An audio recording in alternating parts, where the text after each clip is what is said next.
오늘 말씀 우리 하나님께서 예레미야에게 충격적인 그런 말씀으로 시작하십니다. 바로 16절 말씀인데요. 이렇게 말씀하십니다. 그런즉 너는 이 백성을 위하여 기도하지 말라. 그들을 위하여 부르짖어 구하지 말라. 내게 간구하지 말라. 내가 내게서 듣지 아니하리라. 자, 무엇이냐면 너는 이스라엘을 위하여 기도하지 말라. 이걸 3번씩이나 예레미야에게 명령하십니다. 기도해도 부르짖어 구해도 간구해도 내가 듣지 않겠다. 기도를 드리면 간구하면 하나님께서는 들으신다고 했는데 지금 하나님께서 듣지 않으시겠다. 이렇게 말씀합니다. 무엇 때문에 그러실까? 우리 어제 말씀 13절에 그 이유를 이렇게 말씀하시는데 여호와의 말씀이니라 이제 너희가 그 모든 일을 행하였으며 내가 너희에게 말하되 새벽부터 부지런히 말하여도 듣지 아니하였고 너희를 불러도 대답하지 아니하였느니라. 자, 무엇입니까? 하나님께서 말씀하셔도 유다 이스라엘이 듣지 않았다라는 것이죠. 불러도 대답하지 않았다. 지금 유다의 모습이라는 것입니다. 여러분 좀 쉽게 생각해도 만약 대통령이 자기의 비서관을 부릅니다. 명령을 해요. 근데 비서관이 그 대통령의 말을 듣지도 않고 대답도 하지 않는다면 상상이 가겠습니까? 회사에서도 마찬가지죠. 사장이 직원을 불렀는데 만약 그 직원이 못 들은 척 한다면, 무시한다면 어떻게 되겠습니까? 이건 도저히 있을 수 없는 그런 일 아니겠습니까? 자, 그런데 지금 유다가 하나님에 대해서 그렇게 하고 있다라고 하는 거예요. 하나님께서 말씀하셨는데 그들은 듣지 않았다. 하나님께서 부르셨는데 대꾸도 하지 않았다. 하나님을 철저히 무시하는 것입니다. 그리고 불순종했다는 것입니다. 그래서 오늘 말씀 구체적으로 이들이 어떻게 불순종했냐면 18절에 이렇게 말씀하고 있죠. 자식들은 나무를 줍고 아버지들은 불을 피우며 부녀들은 가루를 반죽하여 하늘의 여왕을 위하여 과자를 만들며 그들이 또 다른 신들에게 전제를 부음으로 나의 노를 일으키느니라. 하늘의 여왕 누구냐면 아수르, 이 바벨론의 여신이죠. 그러니까 이 바벨론의 여왕을 위해서 자식들, 아비들 그리고 부녀들이 예루살렘 거리에 나와서 제사용 떡을 만들었다.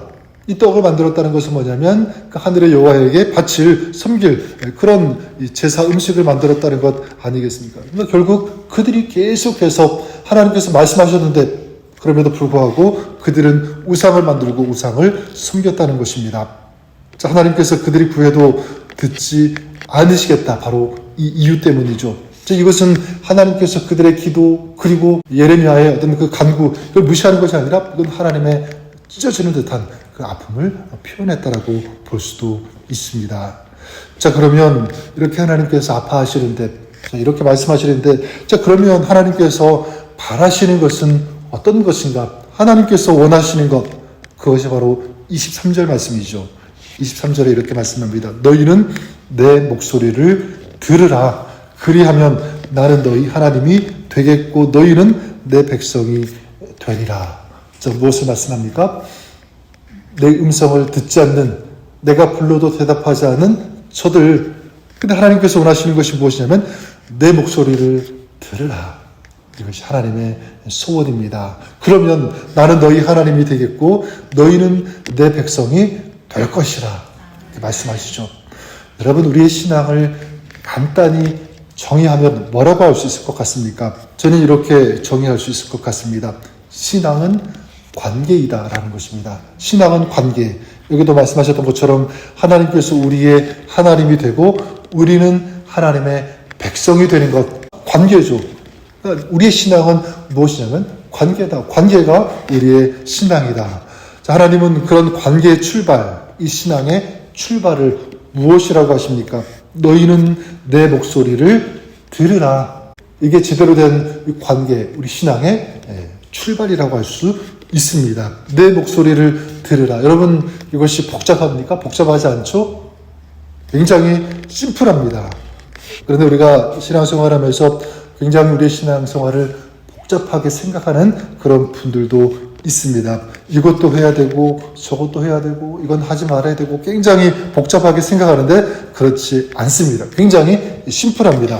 우리 신앙은 무엇이냐면 하나님의 목소리를 듣는 것, 하나님의 말씀을 듣는 것입니다.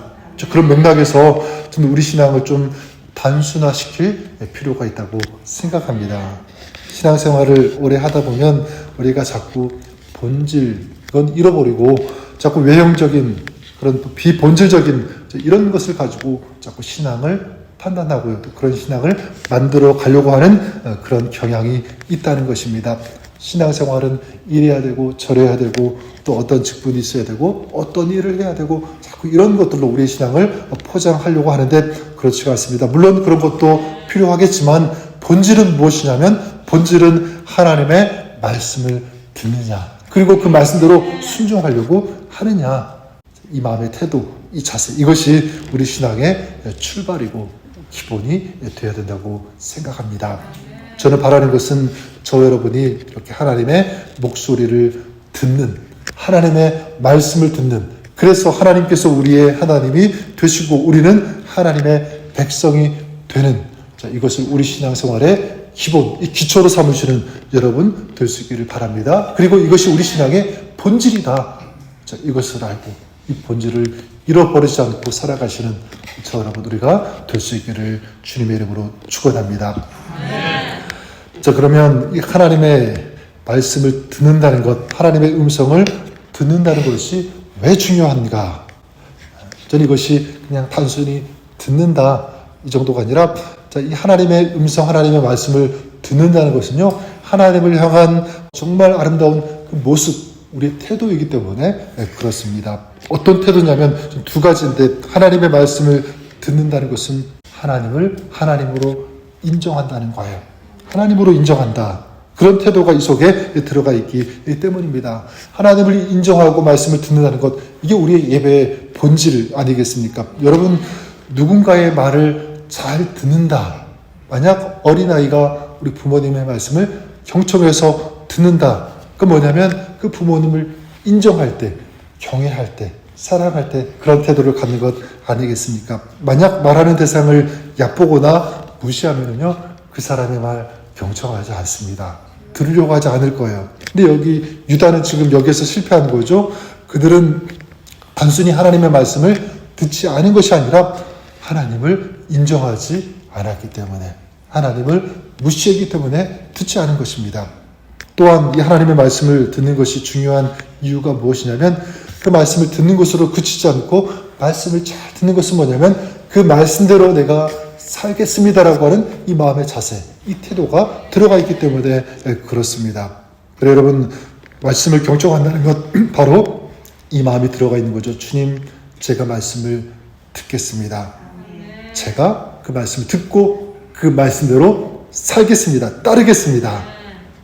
이 자세가 이 마음이 들어가 있기 때문에 그래서 사무엘상 15장에 뭐라고 말씀합니까? 순종이 제사보다 낫다 이렇게 말씀하고 있지 않습니까? 사랑하는 성도 여러분 오늘 저 여러분 우리가 이 주님의 이 말씀을 듣고 우리의 마음에 새기고 우리가 그렇게 살 수 있기를 바랍니다. 너희는 내 목소리를 들으라. 그리하면 나는 너희 하나님이 되겠고 너희는 내 백성이 되리라. 하나님께서 나의 하나님이 되고 나는 하나님의 백성이 되는 그런 삶. 어떤 삶입니까? 주님의 말씀, 음성을 듣고 그 음성, 그 말씀대로 사는 사람, 순종하는 사람, 그런 삶을 살아가는 사람, 바로 이 사람이 우리 주님의 백성된 사람의 삶의 모습인 줄 믿습니다. 오늘 저 여러분들이 이렇게 주님께서 기대하시고 소원하시는 이런 삶의 음성을 들으라.